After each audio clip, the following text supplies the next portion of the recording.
अन्य समाचार રાજકોટથી રાજકોટ શહેરમાં હિટ એન્ડ રનની વધુ એક ઘટના સામે આવી છે। રાજકોટ શહેરના ભાવનગર રોડ ઉપર રોડ અકસ્માતમાં એક યુવાનનું મોત નીપજ્યું હોવાનું સામે આવ્યું। આજી ડેમ ચોકડી પાસે આવેલા પેટ્રોલ પંપ સામે અજાણ્યા ટુ વ્હીલર ચાલકને ડમ્પર ચાલક દ્વારા અડફેટે લેવામાં આવતા યુવાનનો ઘટના સ્થળે જ મોત નીપજ્યું છે। સમગ્ર બનાવની જાણ થતા આજી ડેમ પોલીસનો કાફલો ઘટના સ્થળે દોડી ગયો હતો। મૃતકની ઓળખ સહિતની કામગીરી પોલીસ દ્વારા શરૂ કરવામાં આવી છે। तो साथोसाथ बनाव स्थले पंचनामा सहितनी कार्यवाही कर्या बाद लाशने पोस्टमोर्टम अर्थे सिविल होस्पिटल खाते आवेला पीएम रूम खाते खसेडवामां आवी हती। डम्पर चालक अकस्मात सर्ज्या बाद घटना स्थळेथी डम्पर मूकीने फरार थई गयो होवानुं पण सामे आव्युं। तो महेमदाबादनी वेद मल्टी स्पेशालिटी होस्पिटल विवादोमां आवी छे। पीएमजेवाय योजना हेठळ होस्पिटल पत्राना शेडमां होस्पिટલના સંચાલકોએ કરી સ્પષ્ટતા। ફક્ત પ્રારંભિક ધોરણે ઊભો કરાયો છે શેડ। છેલ્લા 3 મહિનાથી બિલ્ડિંગનું ચાલી રહ્યું છે કામ। 3 મહિના બાદ આધુનિક હોસ્પિટલ તૈયાર થશે।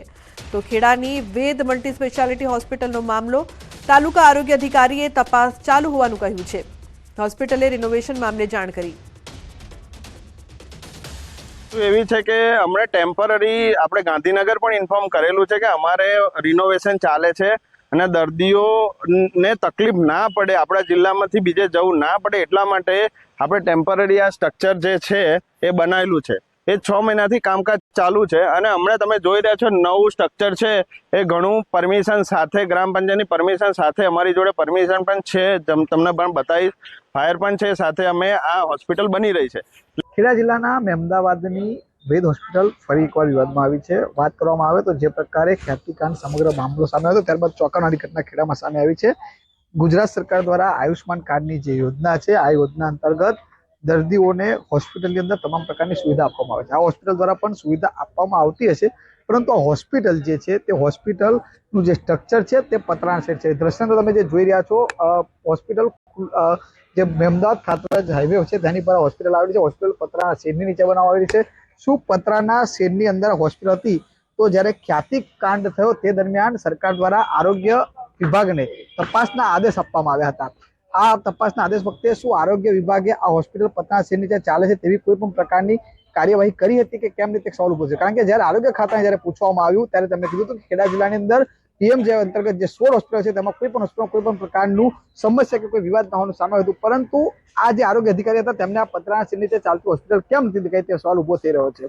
અને આ આયુષ્માન યોજના અંતર્ગત જે દર્દી હોય છે તેને તમામ પ્રકારની જે સારવાર આપવાની હોય છે તેનું સ્ટ્રક્ચર પણ તમામ ફાયર સેફ્ટી હોતી હોય છે, પરંતુ કોઈ પણ પ્રકારની ફાયર સેફ્ટી કે બીયુ પરમિશન ના હોવાનું પણ સામે આવ્યું છે। હવે જોવું રહ્યું છે કે આરોગ્ય વિભાગ આ હોસ્પિટલ વિરુદ્ધ કેવા પ્રકારની કાર્યવાહી કરે છે। ઉમંગ પટેલ, ન્યૂઝ 18 ગુજરાતી, ખાતરાજ, ખેડા। तो खेडानी वेद मल्टी स्पेशालिटी होस्पिटल मामले तालुका आरोग्य अधिकारी तपास चालू होवानुं कह्युं। होस्पिटले रिनोवेशन मामले जाण करी होवानुं कह्युं छे। योजनाना नियम मुजब स्ट्रक्चर छे के केम तेनी तपास थशे।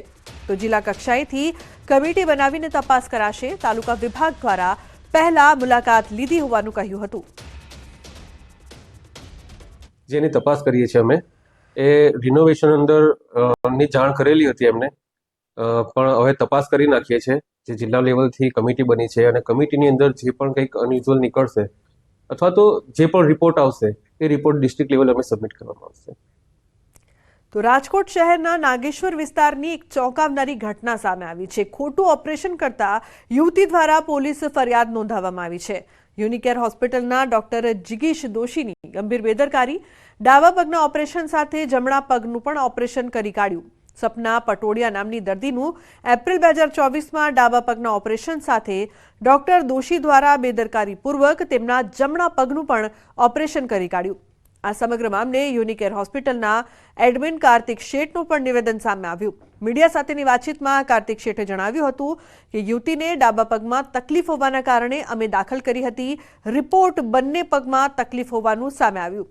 જે તે સમયે દર્દી તેમજ તેના સગાને સમજાવટ કર્યા બાદ જ અમારા દ્વારા ઓપરેશન કરવામાં આવ્યું હતું।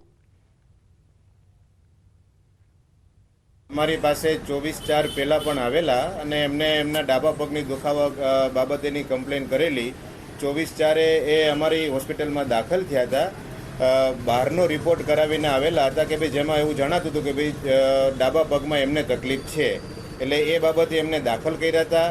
પછી હોસ્પિટલમાં દાખલ કર્યા પછી આપણે જ્યારે બેડ સાઇડ એમની ડોપલર સોનોગ્રાફી કરવામાં આવી ત્યારે એવું જાણવામાં આવ્યું કે ભાઈ આમને પોપ્લેટિયલ આર્ટરી એન્ટ્રેપમેન્ટ પણ જમણા પગમાં પણ છે. એટલે ડાબા પગ તથા જમણા પગ બંનેનું એમને સમજાવી અને આપણે એમના ઓપરેશન એમનું કરેલું હતું.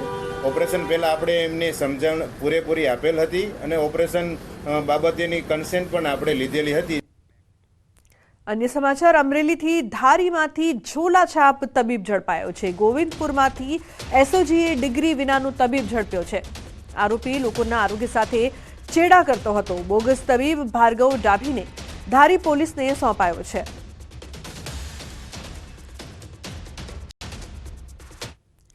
અન્ય સમાચાર, મોરબીથી પંચાસર રોડ પરથી બોગસ તબીબ ઝડપાયો છે. ઘરમાં રૂમમાં ચલાવતો હતો દવાખાનું. અશ્વિન નકુમ નામના બોગસ ડોક્ટરની કરાઈ છે ધરપકડ. એલોપેથી દવાઓ, બોટલો, ઇન્જેક્શન મળીને કુલ ₹18,762નો મુદ્દામાલ કબજે કર્યો છે. તો મોરબી સિટીએ ડિવિઝન પોલીસ ગુનો નોંધીને કાર્યવાહી હાથ ધરી છે.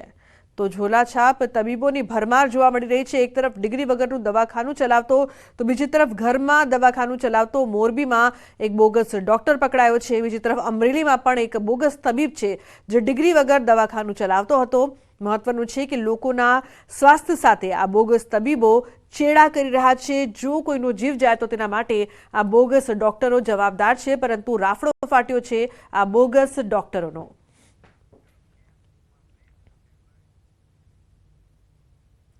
સમાચારનો પ્રવાહ યથાવત રહેશે. હાલ રોકાઈશું એક બ્રેક માટે. આપ જોતા રહો ન્યૂઝ 18 ગુજરાતી.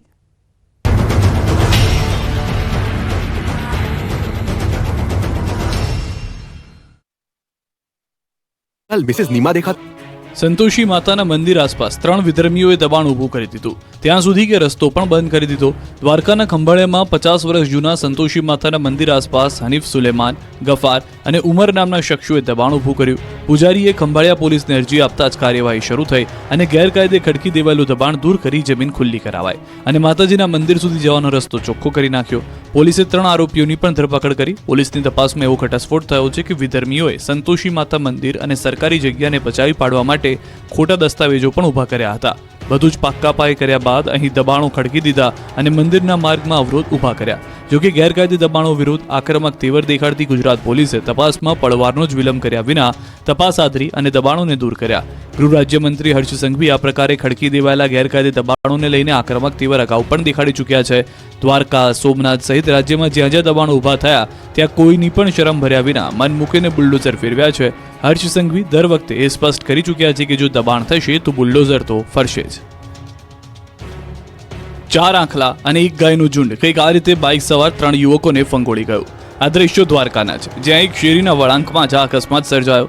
બાઇક ચાલક યુવાનો પોતાની સાઈડમાં આવી રહ્યા હતા, પરંતુ વળાંકમાંથી અચાનક 1 ગાય અને 4 આંખલા આવી ચડ્યા. બાઇક ચાલક કંઈ સમજે એ પહેલા જ તો બધા રોડ પર ઢગલો થઈ ગયા અને આંખલાથી બચવા તરત જ ઊભા થઈ ગયા. અકસ્માતમાં 3 યુવાનોને ઈજા પહોંચી છે, જોકે સદનસીબે મોટી જાનહાનિ ટળી છે. ફરી એક વખત જુઓ, આવી રીતે વળાંકમાંથી અચાનક જ રખડતા ઢોર આવી ચડશે તેવી તો કલ્પના પણ આ બાઇક ચાલક યુવાનોને નહોતી. આ ઘટના પરથી બધા એટલો બોધપાઠ લેવાનો છે કે વળાંકમાં ઢોર ઇન્ડિકેટર કે હોર્ન વગાડવાના નથી. આપણે જ જોઈ વિચારીને વાહનો હંકારવા પડશે. યુદ્ધવીર આંખલા જૂનાગઢ શહેરના જાહેર માર્ગ પર અડીંગો જમાવી રહ્યા છે. 2 આંખલા વચ્ચે જોરદાર યુદ્ધ જામ્યું છે, જેના કારણે ટ્રાફિક જામ સર્જાયો. જાહેર રોડ પર અડધા કલાક સુધી આંખલાઓનું યુદ્ધ ચાલ્યું અને વાહન ચાલકો મુશ્કેલીમાં મુકાયા. જોકે ખબર નહીં કોઈ 2 લોકો એવી વાતો કરી રહ્યા હતા